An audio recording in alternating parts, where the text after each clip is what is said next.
Hey everyone, I was trying so hard not to talk about my geopolitical opinions out loud because I believe that everyone is just overwhelmed and it's really exhausting to be informed all the time.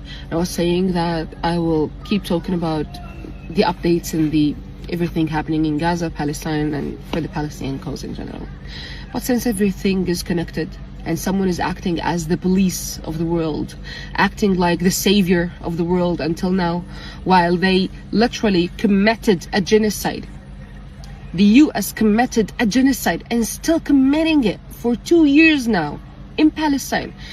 The US is not only supporting the genocide, it's committing the genocide by the hands of the Israelis. The Israelis cannot do one single thing without the US. So technically it's the US genocide here. And now the US is acting as the police of the world and the savior of the Venezuelan people.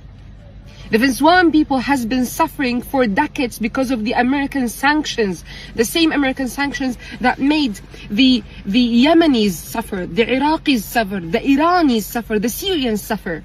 And soon the Lebanese. If the Lebanese said no to what Israel wants. The American sanctions does not only about America not importing something from this country and not exporting, etc., etc.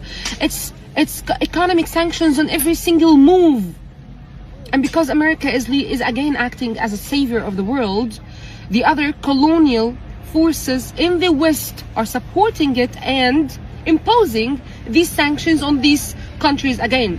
So these countries are suffering because of the American sanctions, and then when the people start dying because of starvation, the Americans come to be the savior, to steal the oil and the strategic place of the area, and tell the people that they are worried about the democratic situation there and that they are taking over the dictators.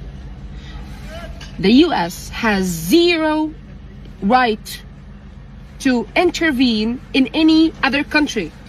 Let's start from here.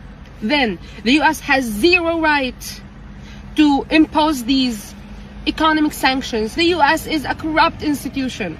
They cannot be a police. The US is a corrupt administration full of fascists who are working only for the elite, rich Americans, and not even for the American people.